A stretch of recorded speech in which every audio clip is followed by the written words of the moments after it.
Hey hey, what's up netizen? Welcome to segmen Ngomen Ngobrol bareng netizen. Tempat di mana kita bahas hal-hal seru dan kegiatan seputar dunia perkuliahan, organisasi, sampai dunia kerja versi anak manajemen Universitas Bakri. Dan kenalin, aku Nashwa yang akan nemenin kalian di episode Ngomen kali ini. Topik kita kali ini tuh relate banget buat mahasiswa nih, apalagi yang udah mulai cari pengalaman di dunia kerja. And yup, we're talking about internship life alias pengalaman magang nih. Mulai dari adaptasi, cara survive di lingkungan kerja, sampai tips biar magang gak cuman formalitas, tapi juga jadi batu loncatan buat karir di masa depan. Dan serunya lagi, aku nggak sendirian nih teman-teman. Hari ini aku udah kedatangan bintang tamu keren yang akan sharing pengalaman magangnya langsung buat kita semua. So, let's get into it. Halo Kak, selamat datang di Ngomen Ngobrol bareng netizen. Nah, gimana nih kabar Kak Jose hari ini? Alhamdulillah sehat, terima kasih. Alhamdulillah.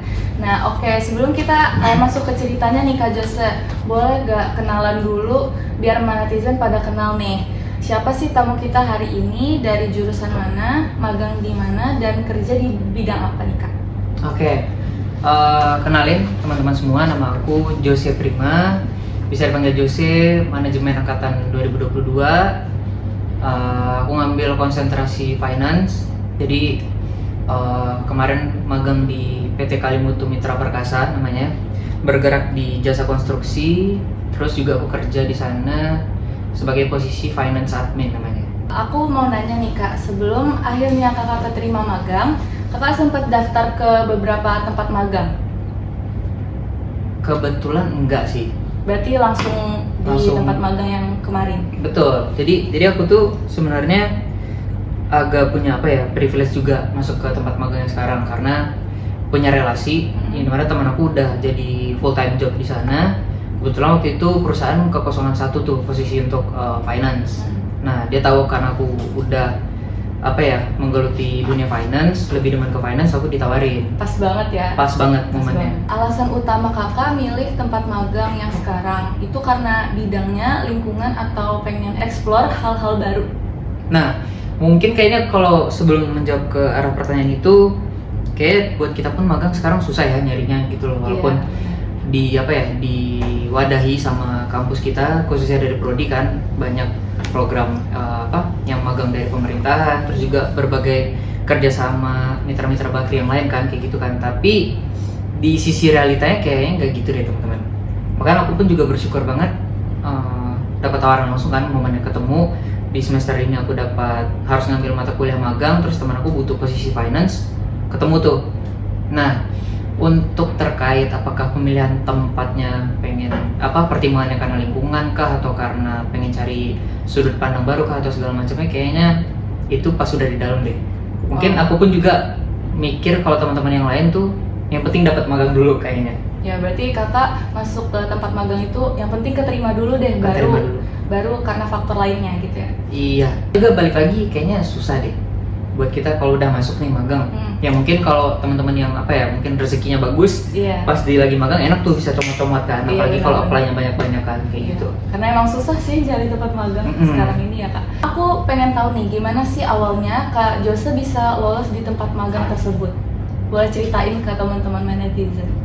Nah, waktu itu juga pas awal keterima itu kan aku ditawarin tuh. Jadi istilahnya nih sebuah yang aku bilang kayak privilege, ada orang udah dari dalam, tapi ya udah itu cuma sebuah pengantar doang gitu.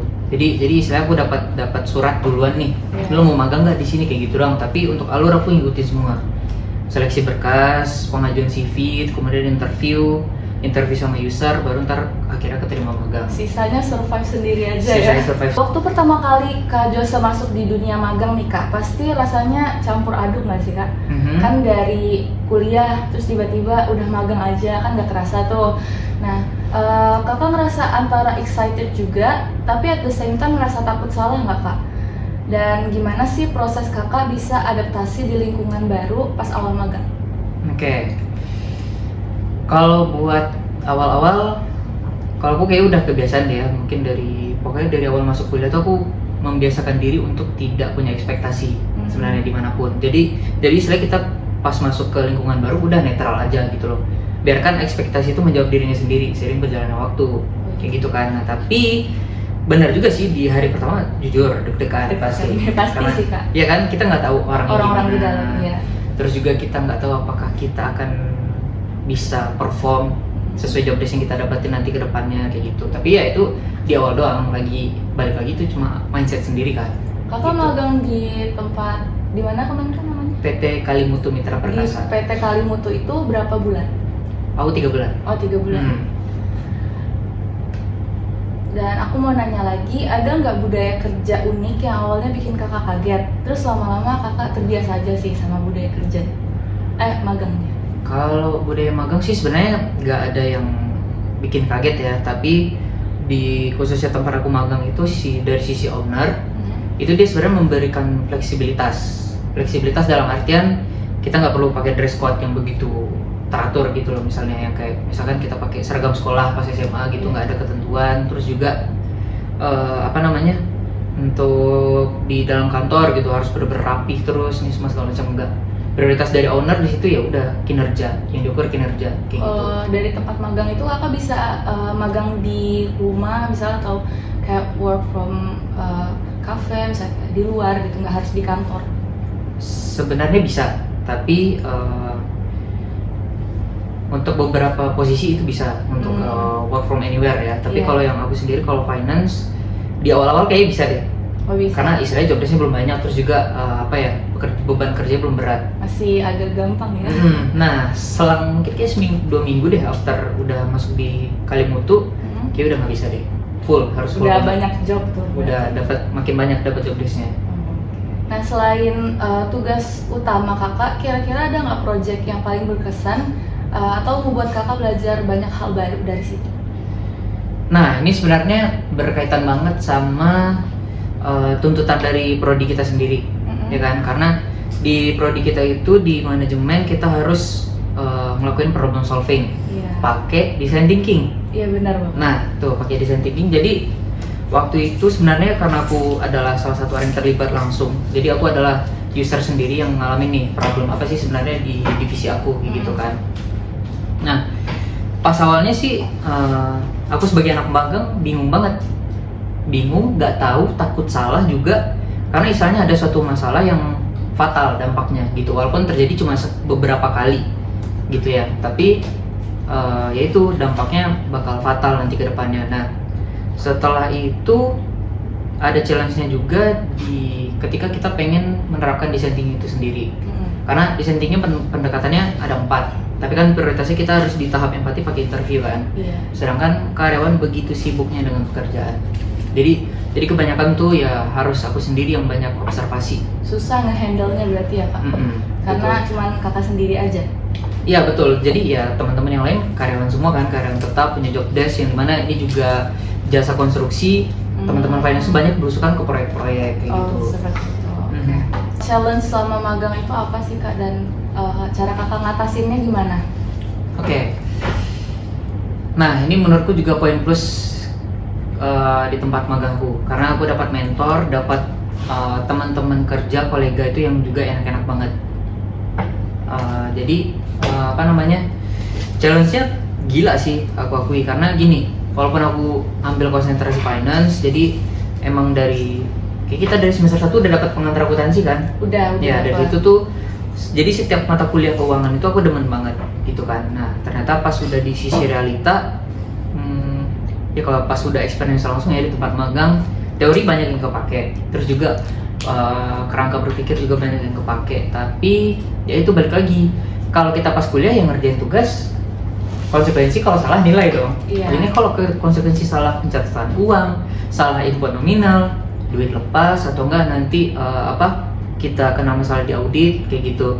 Jadi challenge-nya di sana. Nah, gimana cara menyelesaikannya? Nah, itu balik lagi aku bilang, rekan-rekan aku di finance dan juga praktisi penanggung jawab aku di sana itu benar-benar ngebimbing gitu. Jadi istilahnya dia tahu aku sebagai cuma pure mahasiswa kosongan berangkat ke sana, dibimbing gitu loh. Jadi pas masuk mereka tahu ini anak magang harus butuh bimbingan, gak bisa dilepas tanggung jawab aja kayak gitu. Berarti kalau kakak nanya-nanya atau ada keluh kesah gitu, langsung nanya ke mentornya tuh dia selalu ada ya?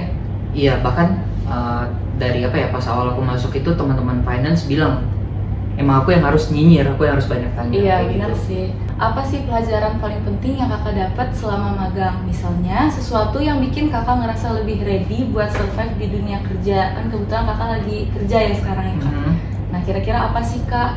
Nah kalau dari aku sih kayaknya soft skill tetap paling penting sih. Soft skill tetap paling penting dalam artian nih dari yang pengalaman magang aku aja ya. Karena ketika dapat job desk nih yang sifatnya itu teknis atau praktis, ya udah kita kalau makin sering ngelakuinnya makin handal dong, makin lancar itu istilahnya. Ya analoginya kayak kita bikin tugas aja lah, tugas selesai gitu kan.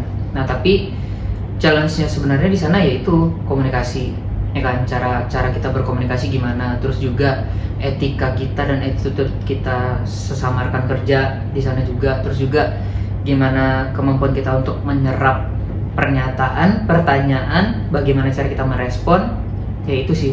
Jadi yang benar-benar aku dapetin lebih ke apa ya? Ya gitu, kita ketemu orang juga beragam-ragam kan bentuknya, punya kepribadian berbeda-beda. Nah, pelajaran satu lagi yang bisa kita kontrol ya diri sendiri lagi sih. Gitu. Jadi kalau misalnya ya kita nggak tahu juga ya mood orang kan, setiap hari yang pasti beda-beda. Jadi lebih fokus ke kontrol diri sendiri aja. Tapi berasa banget nggak sih kak, dari kakak kan kuliah terus ke tempat magang, kan itu kayak udah ngerasain gimana rasanya jadi orang-orang yang kerja di kantoran gitu kan.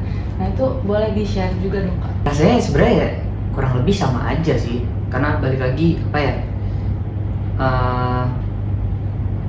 habit orang-orang yang di kantor itu kurang lebih sama aja kayak teman-teman kita di kampus gitu. Jadi ya baik buruknya ya. Jadi baik buruk orang-orang yang di kampus ini mungkin teman-teman juga pernah ngerasain gitu experience-nya.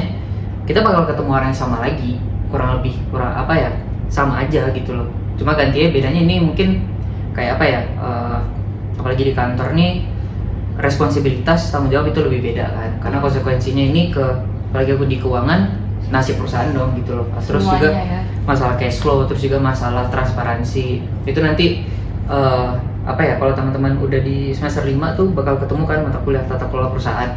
Nah, aku connect banget ke situ. Masalah keuangan ini kayak gitu. Jadi prinsip-prinsip itu tuh praktiknya harus ada banget kayak gitu. Terus juga di lingkungan kantor ya, kerja di perusahaan, ngantor, jadi anak korporat gitu ya, walaupun cuma 3 bulan. Ya paling itu juga sih, ada challenge juga, beda apa ya, gap generasi gitu kayaknya ya. Kebetulan juga gua sendiri anak magang di sana. Oh sendiri, kakak Gen Z berarti? Gen Z berarti di sana milenial dong kak?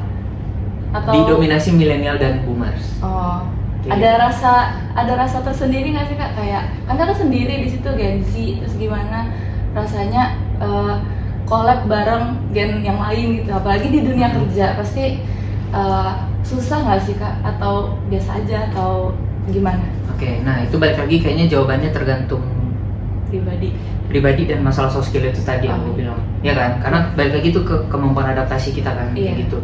Tapi ya gitu juga, di samping aku melatih kemampuan adaptasi, rekan-rekan kerjanya mereka juga udah ngerti gitu loh. Karena ya anak magang aku sendiri Gen Z, tapi yang teman-teman kerja yang lain masih ada beberapa yang Gen Z kayak gitu.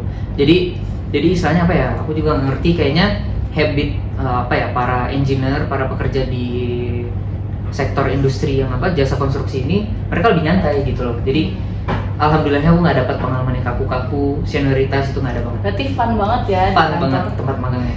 Dari magang ini, kira-kira kakak jadi punya pandangan lebih baru gak soal karir setelah lulus kuliah nanti gitu, mungkin buat kakak atau teman-teman gitu? Kalau pandangan baru kayaknya enggak deh, karena aku mutusin untuk ngambil finance itu juga dari kayak di semester 2 atau semester 3 pas udah masuk mainnya di Bakri, dan ternyata pas seiring berjalannya waktu makin banyak kan kita dapat mata kuliah finance, makin demen juga, magang dapat posisi di finance juga. Kayak aku ke depan bakal tetap jadi orang finance deh. Berarti gitu. Emang suka finance berarti ya? Iya, jadi ngejalaninnya enak juga. Karena menurutku di antara 4 konsentrasi kayak finance paling gampang deh. Aku nggak handal marketing, serius. Aku nggak handal marketing, aku operation juga baru ngerti di semester 5 baru dapatnya kan. Terus juga SDM apalagi. Aku nggak suka berinteraksi dengan apa ya, banyak orang kayak gitu lah. Saya apa ya, itu terlalu kompleks kan, kita berhadapan dengan manusia. marketing Capek juga kayak gitu. gitu. Iya kan, ilmu dan sudut pandangnya banyak banget. Finance ya udah Iya. rumusnya apa, jawabannya ketemu. Iya Ya kan? sih. Lebih kuantitatif lah. Iya. Kan di CV itu kakak nggak ada pengalaman ya, nggak cantumin pengalaman organisasi. Nah, gimana caranya Kak Jose bisa diterima magang di perusahaan tersebut? Nah, ini sebenarnya sebuah insight yang aku dapetin waktu aku ngambil mata kuliah sumber daya manusia di prodi kita. Nah, kebetulan waktu itu diajar sama Ibu Nanda. Kemudian juga waktu sembari ngambil kelas tuh selama 14 sesi pertemuan, beliau ngasih tahu di HRD itu ada perubahan sistem sekarang. Jadi istilahnya ada sistem screening ya, yang dimana teman-teman udah tahu tuh pas berbagai orang yang ngelamar ngajuin CV, nah itu di screening kan nanti. Nah sekarang tuh mereka main sistem yang lebih cepat. Ada yang udah pakai adopsi AI, ada yang udah pakai ERP atau bikin sistem sendiri, atau ada juga yang masih manual tapi udah menentuin keywords gitu. Jadi waktu itu tuh karena aku udah dapet kata kunci di situ, jadi Menanda bilang kalau kamu mau ambil misalnya kayak aku finance, CV kamu isi finance semua. Nah, walau even kamu ntar punya pengalaman di marketing yang hebat banget, pencapaiannya gila, kamu dapat juara lah, kamu dapat bikin produk lah, engagementnya tinggi lah, segala macam. Orang kamu ngelamarnya finance butuh nggak tuh orang di marketingnya katanya? Nggak kan katanya. Jadi buang. Berarti harus Dipangkas. sesuai banget ya sama. Harus related banget sama bidang yang kita ajukan. Di sana pengen magang jadi apa. Terus juga, nah dari situ karena aku udah dapat ilmunya dan dapat updatean dong jatuhnya kan, kayak gitu. Nah, aku awalnya juga pesimis sih. Ini gimana ya nasib gua nggak punya pengalaman organisasi, jebol nggak ya gitu. Iya.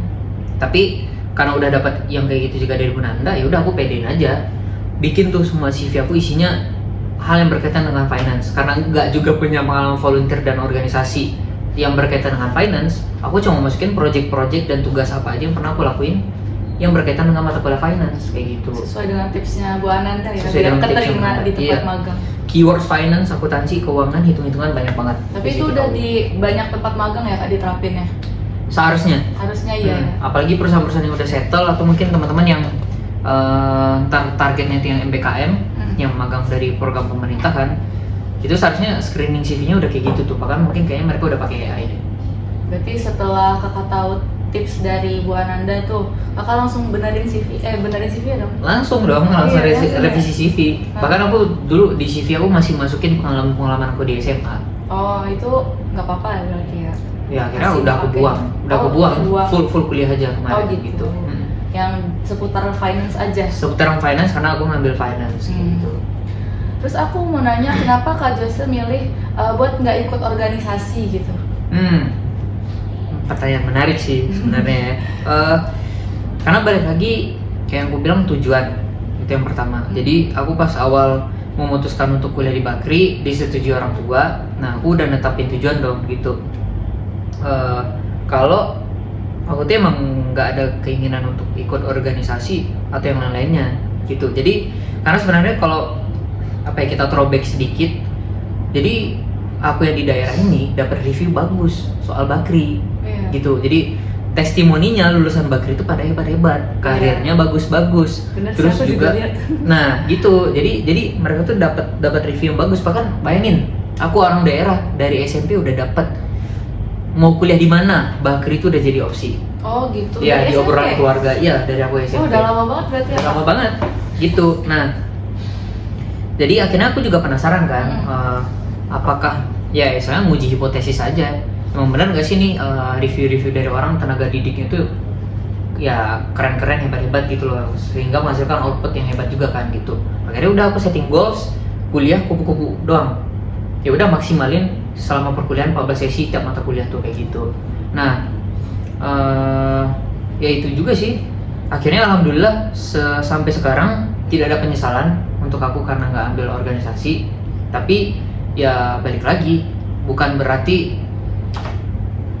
tidak ikut organisasi itu baik gitu. Nah karena kita balik lagi ke tujuan masing-masing gitu loh. Aku juga tidak pernah mendiskreditkan orang yang ikut organisasi itu adalah suatu pilihan yang buruk. Karena balik lagi, aku karena udah ngerti diri aku, jadi akhirnya aku mutusin tidak untuk ambil organisasi. Jadi aku mengambil privilege yang bisa didapatin dari organisasi itu dari tempat lain. Kayak aku bilang tadi, nongkrong, cari relasi keluar, main ke kampus lain, atau dengerin dosen terus tiru cara dia menyampaikan sesuatu kayak gitu ya. Nah kayak gitu. Berarti kakak udah tahu capability-nya diri kakak sendiri ya, udah tahu tujuan juga gitu. Iya, jadi lebih di sana sih kata kuncinya, dan akhirnya ya itulah kenapa aku nggak jadi ambil organisasi di kuliah. Gitu guys. Terus kalau kan sering di bidang finance, kakak juga suka kan finance gitu. Nah di kuliah itu kakak berarti sering nyatet materi kuliahnya full gitu. Terus kakak ringkas lagi dengan bahasa kakak biar ngerti apa gimana. Soalnya kan kayaknya kakak paham banget tuh sama finance. Terus kakak suka, ada nggak kayak tips and trick buat teman-teman siapa tahu bisa jadi kayak Kak Jose juga. Aduh, tips and trick. Iya. Kalau sama kelas gitu, biar paham sama apa yang dijelasin dosennya. Soalnya Kak Jose kan selalu nerapin apa yang dilakuin dosennya kan. Betul. Itu sih Kak. Nah, kalau aku sih sebenarnya kayak gini aja. Kayaknya buat nyatet ulang lagi, kayak aku nggak se-effort itu juga. Aku juga nggak seambis itu juga. Kadang ada yang aku catat, ada yang enggak. Kadang ada yang bahkan nggak aku catat sama sekali. Jadi cuma review dari PPT aja nanti lagi kalau mau belajar lagi kayak gitu. Tapi ketika udah di kelas, aku bener-bener put attention 100%. Ya paling turun di 90% lah. Aktif banget berarti bertanya gitu. Aktif bertanya mungkin enggak juga ya. Aktif banget enggak kayaknya. Tapi kalau ada yang dirasa perlu ditanyain, aku tanyain. Tapi maksud 100% itu adalah konsentrasinya gitu. Jadi bahkan sebenarnya aku untuk ngeingat materi ini, kalau tips diri aku sendiri belajar mau UTS dan UAS itu juga, apalagi di finance. Aku bisa ingat rumus, bisa ingat jalannya kayak gimana, itu karena aku ingat posisi dosennya lagi di mana, terus dia gesturnya lagi ngapain. Oh, unik banget ya. Sebegitunya nempel di kepalaku. Sampai kayaknya sekarang tiap matkul dari semester 1 yang berkaitan dengan keuangan ada di kepalaku, gestur dosennya lagi ngapain. Wah, ini keren banget sih. Kayaknya aku nggak bisa kayak kakak sih. Soalnya kayak itu susah sih Kak buat nginget sedetail itu. Nah, tapi balik lagi kayak aku bilang, kenal diri sendiri lagi gitu kan. Oh iya sih. Cara apa ya? Cara kita belajar, cara kita menyerap sesuatu tuh beda kan. Ada yang audio, visual, terus juga ada yang lebih cepat nangkap karena baca, gitu-gitu. Nah, aku tuh lebih ke visual, ngelihat dan mendengar itu cepat banget. Langsung diterapin gitu ya. Boleh nggak sharing gimana sih proses kita dari awal sampai akhir buat dapat magang? Kira-kira ada syarat-syarat tertentu nggak nih Kak? Oke. Seingat aku waktu yang pas kita ngecek di e-learning kita di BIG itu tuh ada prasyarat juga sebenarnya. Jadi ada beberapa mata kuliah yang teman-teman emang harus lulus dulu baru bisa ambil si magang ini, SKS magang ini. Tapi aku lupa spesifiknya mata kuliah apa aja. Terus juga yang kedua, kita harus lulus minimal SKS itu 100. Oh, minimal 100 baru SKS, bisa magang. Baru bisa magang. Makanya kenapa magang tuh kalau khusus prodi manajemen kita bisa ambil di semester 6 atau 7 gitu. Karena misalnya after 5 tuh udah mencukupi lah untuk sampai 100 SKS kayak gitu. Nah, terus juga nanti pas kita udah ngisi KRS, ambil SKS magang, nah setelah itu tuh ada form nanti, kita bisa ngubungin Bazara namanya. Beliau adalah staff dari prodi manajemen. Nanti dari beliau tuh ngasih tuh penuntutannya, kita harus ngapain, ada linknya. Terus juga kita ngisi tuh, yang pertama tuh ngisi link pengajuan dosen pembimbing magang. Nah dari situ teman-teman ntar bakal ngisi informasi teman-teman, terus juga mau magang di mana, kemudian juga konsentrasi teman-teman tuh apa, dan pilih tuh dosennya mau yang mana, siapa dosen yang teman-teman suka, atau mungkin ya tergantung perspektif dan penilaian atau sudut pandang teman-teman lah milihnya karena apa kayak gitu. Tapi ada satu kata kunci waktu pengisian itu, kalau teman-teman misalnya kayak aku konsentrasinya finance, terus juga mau magang di bidang finance, harus ambil dosen yang emang ngajar mata kuliah finance kayak gitu. Kalau nggak pasti nanti digeser. Oh, berarti harusnya sesuai juga bidang, betul. Nah, walaupun kakak milih juga gitu.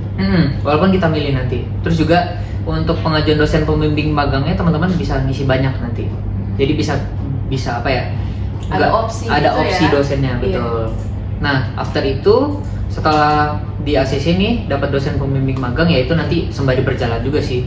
Di sela-sela perkuliahan itu dapat tuh keputusan dosen pembimbing magangnya siapa. Terus juga setelah kita ngisi form, after itu kita nyari tempat magang dong. Ya nggak sih? Jadi nyarinya juga boleh sebelum pas libur di semester 6 atau mungkin di sebelum-sebelumnya kalau udah keterima tapi masuknya di semester 7 juga bisa gitu. after itu kan ada berkas-berkas lain tuh yang harus dipenuhi. Bahkan dari perusahaan itu minta namanya surat pengantar magang dari kampus. Nah itu juga ada linknya nanti. Itu bisa minta ke Mbak Zahra juga. Balik lagi kita butuh Mbak Zahra untuk dapetin informasi itu semua. Jadi beliau nanti ngasih linknya, kita isi lagi form yang berisi data-data yang diperlukan. Nanti suratnya keluar, itu kita serahkan ke perusahaan. Kayak gitu. Nah jadi istilahnya kegiatan yang banyak kita lakukan sebelum magang ini, kalau dari sudut pandang kampus itu sifatnya administrasi aja sih, gitu. Ngisi data, terus juga dapetin dosen pembimbing magangnya mau siapa, terus juga kelengkapan surat-surat yang diminta perusahaan. Nanti juga perusahaan ada juga guys yang minta bukan cuma surat pengantar magang, ada istilahnya kan surat pengantar magang tuh kita ngajuin nih. Ini ada mahasiswa kita dari prodi manajemen pengen magang di perusahaan bapak, kayak gitu misalnya, isi suratnya kurang lebih kayak gitu. Ntar pas sudah di ACC, perusahaan ngelempar surat lagi nih ke kampus. Itu kita isi? Itu kampus, itu perusahaan yang ngasih ke kampus. Gitu. Isinya di mana kita diterima. Nah ntar kalau perusahaan minta balasan lagi, kita ngajuin lagi. Gitu. Tapi itu biasanya jarang banget kayak gitu. Jadi ya tergantung administrasi apa yang diminta sama perusahaan terkait aja sih, gitu. Terus apalagi ya? Nah mungkin juga aku mau reminder ke teman-teman sebelum magang, tentuin tuh, karena itu udah di semester 6 atau 7 teman-teman udah bisa ngambil kan SKS-nya. Balik lagi tentuin teman-teman udah mau konsentrasi di mana. Karena kan kita di prodi manajemen ada 4 tuh pecahnya, mau di bagian operasional kah, di bagian SDM kah, atau HR-nya, atau di bagian finance, keuangan, accounting, itu juga bisa masuk semua, atau di bagian marketing. Biar skala diterima magangnya lebih besar gitu. Betul, ya? biar disambungin lagi dengan CV itu tadi, biar relate banget ke sana dan biar terkonsentrasi dan spesifik banget informasi yang kita berikan ke perusahaan nanti, kayak gitu sih. Kan kakak udah selesai magang. Nah terus apa yang kakak mau sampaikan ke diri kakak sendiri sebelum magang gitu loh, kayak kakak harus gini sebelum masuk magang gitu. Oke. Kalau pesan ke diri sendiri sih kayaknya nggak ada, aku udah well prepared banget. Udah prepare banget, tapi kayak yang aku bilang banget di awal tadi, cari magang susah sekarang teman-teman. Terus juga aku agak idealis ya sedikit pas kuliah. Aku cuma mahasiswa kupu-kupu, CV ku kosong, nggak ada pengalaman organisasi apapun sama sekali. Jadi ya itu, karena balik lagi aku bilang kan punya privilege, dapat ya relasi lumayan banyak lah pas di Jakarta gitu. Nah dapat peluangnya di sana, akhirnya aku dapat magang. Coba kalau misalnya peluang itu nggak ada, atau mungkin relasi itu nggak datang ke aku, nggak tahu, kayaknya belum magang deh sampai sekarang gitu. Iya karena tapi menurut kakak kayak ikut organisasi, kan kakak nggak ikut nih. Nah terus kakak bisa masuk magang karena ada rezekinya. Terus kakak tapi nggak underestimate lah ya buat teman-teman yang ikut organisasi. Tapi kadang yang ikut organisasi juga susah juga kan dapat tempat magangnya. Nah kira-kira apa yang harus mereka lakukan biar prepare gitu kak, kayak kakak sebelum masuk ke dunia magang? Nah kan kakak nggak ikut organisasi tuh. Iya yes. Kalau dari aku sih sebenarnya jawabannya cuma satu deh. Kalau untuk hal kayak gitu ya, tetapin tujuan dulu sih. Gitu. Jadi kayak aku misalnya aku nggak mau ikut organisasi, karena balik lagi kayak aku nggak ada keperluan gitu untuk di organisasi. Aku nggak mencari sesuatu juga di organisasi gitu kan. Tapi di lain sisi, walaupun aku kupu-kupu, aku nongkrong sana sini gitu loh. Aku main ke kampus lain, ketemu teman-teman baru yang di Jakarta kayak gitu kan. Nah mungkin balik lagi, kalau kita di sudut pandang teman-teman yang ikut organisasi pun mending dimaksimalin gitu loh. Jangan cuma jadi yang apa ya kalau kita sekarang ada program non value cuma pemenuhan poin kayak gitu ya, lebih dimaksimalkan aja performanya. Terus juga kalau menurutku sih lebih banyak cari celah aja sih, nongkrong sana sini, cari relasi, ikut organisasi, ya buka pintu sebanyak-banyaknya deh. Iya, gitu. Karena bisa jadi dari relasi tersebut bisa masuk ke dunia magang itu. Betul. Ya, kita nggak tahu sebenarnya pintu mana yang sebenarnya benar-benar itu jalan buat kita kan. Cobain semuanya aja ya. Buka pintu yang banyak-banyak. Jadi kakak magang itu di semester berapa ya kak? Aku kebetulan magang di semester 7. Oh 7. Berarti sekali aja ya magangnya? Magang cuma sekali. Nah kebetulan juga karena itu kan di prodi manajemen kan magang kita wajib ya. Iya. Kayak gitu. Jadi aku cuma ngikutin SKS magang aja sih. Magang-magang mandiri yang sendiri aku nggak ada. Berarti emang kakak dari semester 1 sampai semester 6 cuman fokus kuliah aja gitu ya? Iya, bikin tugas, pulang, udah itu dong. Nongkrong gitu dong. Tapi bisa dapat magang segampang itu ya? Iya. Keren banget. alhamdulillahnya. Terus aku last but not least nih kak, aku mau minta kakak sharing buat teman-teman netizen yang kira-kira bentar lagi akan magang nih kak. Kira-kira apa tips atau skill penting yang harus mereka siapin biar magangnya maksimal dan nggak cuma jadi formalitas kayak yang kakak bilang tadi? Oke. Kalau saran dari aku pribadi sih, satu, kayaknya kalau teman-teman emang udah merencanakan nih mau magang di mana, mungkin bisa dimaksimalkan, entah itu cari relasi yang udah kerja di perusahaan yang ditargetkan, atau mungkin kan banyak ya jalur seleksinya gitu, yang psikotesnya atau apa-apa segala macamnya kan di sosmed banyak kan, Twitter, TikTok, mereka ngasih review nih kalau mau masuk sini magangnya alurnya kayak gimana, kayak gitu. Mungkin itu yang pertama. Terus juga yang harus disiapin kedua, ya kayaknya mental juga perlu sih. Iya. Gitu. Apalagi mungkin kalau buat teman-teman yang apa ya, kayak aku lah, jujur dari awal kan kuliah doang kan gitu. Iya. Nggak pernah magang mandiri juga, nggak pernah ikut volunteer semua segala macam. Mental tetap perlu ya dikuat-kuatin, karena habis kuliah kita kan jadi pegawai gitu. Iya. Nah ini salah satu apa ya, Jembatannya trial, gitu ya? jembatan, Iya. tempat trialnya gitu. Mm. Terus juga mungkin yang perlu di highlight soft skill tadi lagi sih, kayak gitu. Yang apa ya, komunikasi tetap penting, kemampuan adaptasi, kemampuan mencerna informasi, pernyataan, pertanyaan itu penting banget kalau menurut aku. Dibanding, bukan artinya yang apa ya, yang hard skill itu nggak penting ya, tapi itu tuh sesuatu yang kita pasti dibimbing, salah bisa direvisi. Tapi kalau sesuatu yang udah sifatnya subjektif, terus juga berkaitan dengan emosional dan perasaan orang lain kan agak susah ya. Susah, Gitu. buat benerinnya susah ya. Challenge-nya lebih penting dan prioritas di sana sih kalau dari aku. Mungkin itu sih saran buat teman-teman yang bakal magang nanti. Alright, that's alright my netizen. Seru banget gak sih obrolan kita hari ini bareng Kak Jose? Dan banyak banget insight yang aku dapat, apalagi teman-teman yang udah nonton nih dari awal sampai akhir. Pasti udah banyak banget yang didapat dari pengalaman magang Kak Jose, mulai dari cara adaptasinya, terus ngadepin tantangan, sampai gimana caranya biar magang itu ngasih value buat diri kita sendiri. Thank you banget Kak Jose untuk datang di Ngomen pada episode 5 hari ini nih Kak. Nah, makasih juga karena udah sharing-sharing cerita magang kakak yang sangat insightful. Keren banget sih, pokoknya sukses terus ya Kak Jose. Amin, makasih Naswa. Iya, dan buat teman-teman semua yang lagi nonton, mungkin obrolan ini bisa bikin kalian lebih siap dan semangat lagi buat ngejalanin magang juga ya teman-teman. Buat kalian yang nonton, jangan lupa untuk subscribe dan follow sosial media HMM, karena bakal banyak banget episode Ngomen lainnya yang gak kalah seru. Kalau kalian punya topik atau pembahasan yang pengen kita bahas, boleh banget drop di kolom komentar ya, netizen. Oke deh, aku Nashwa, aku pamit undur diri dulu. See you on the next episode. And remember, belajar boleh seru, tapi ngobrol harus tetap fun. Dadah!